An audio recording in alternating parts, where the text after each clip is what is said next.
Hello everyone, আসসালামু আলাইকুম। Chicken lollipop তৈরি করেছি একদম ঠিক রেস্টুরেন্টের মতো। এটা দেখলেই বোঝা যাচ্ছে যে কতটা পারফেক্ট হয়েছে, আর খেতেও মাশাআল্লাহ অনেক মজার। চলেন এই রেসিপিটা আমি কিভাবে তৈরি করেছি সেটাই আজকে আপনাদের সাথে শেয়ার করব।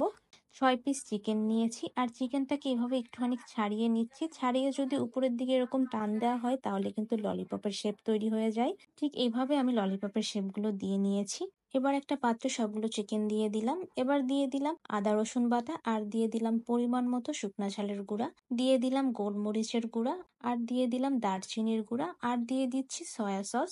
2 চামচের মতো সয়া সস দিয়ে দিলাম, আর পরিমাণ মতো লবণ দিয়ে দিলাম। সয়া সসে যেহেতু লবণ থাকে সেহেতু লবণটা একটু বুঝে শুনে দিতে হবে।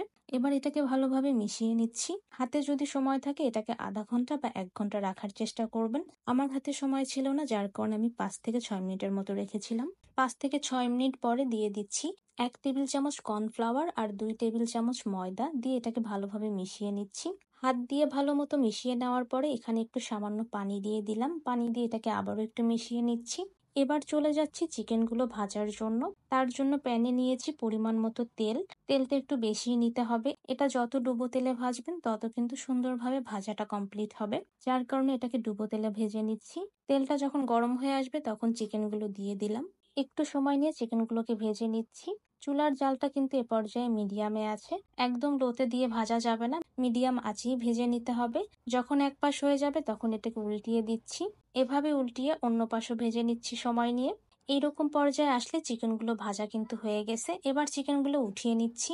তেল ঝরিয়ে চিকেনগুলো সব উঠিয়ে নিলাম। চিকেন ললিপপের বাকি যে কাজটা সেটা আমি এই পাত্রেই করব, যার কারণে তেলটা সরিয়ে নিয়েছি। আর যে তেলটা দিয়ে ভেজেছিলাম সেখান থেকে 2 টেবিল চামচ তেল দিয়ে দিলাম এই পাত্রে। এবার দিয়ে দিলাম রসুন কুচি। রসুনের কালারটা যখন চেঞ্জ হয়ে আসবে তখন এখানে দিয়ে দিলাম টমেটো সস। 2 টেবিল চামচের মতো টমেটো সস দিয়ে দিলাম। এবার দিয়ে দিচ্ছি রেড চিলি সস 2 টেবিল চামচের মতো, দিয়ে এটাকেও ভালোভাবে মিশিয়ে নিচ্ছি। চিকেনটা শুধুমাত্র কিন্তু ভেজেও খাওয়া যায়। এবার এখানে দিয়ে দিলাম পরিমাণ মতো লবণ।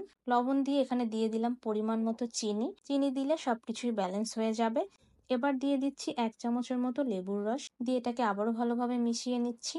যখন এরকম মেশানো হয়ে যাবে তখন ভেজে রাখা চিকেনগুলো সব দিয়ে দিলাম। দিয়ে এটাকে শুধুমাত্র মিশিয়ে নিলেই কিন্তু চিকেন ললিপপ হয়ে যাবে। এটা কিন্তু শুধুমাত্র ভেজেও খাওয়া যায়।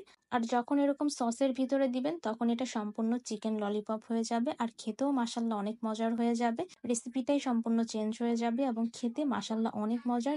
ছোট থেকে বড় সবাই কিন্তু এই রেসিপিটা অনেক পছন্দ করে, এই চিকেন ললিপপটা। আর এটা কিন্তু এখন পারফেক্ট ভাবে তৈরি হয়ে গেছে। রেসিপিটা কেমন লেগেছে সবাই জানাবেন। আর রেসিপিটা একদম কিন্তু রেস্টুরেন্টের মতো, আর খেতেও মাসাল্লাহ একদম রেস্টুরেন্টের মতো অনেক মজা আর একদম পারফেক্ট। সবাই ভালো থাকবেন, সুস্থ থাকবেন, আল্লাহ হাফেজ।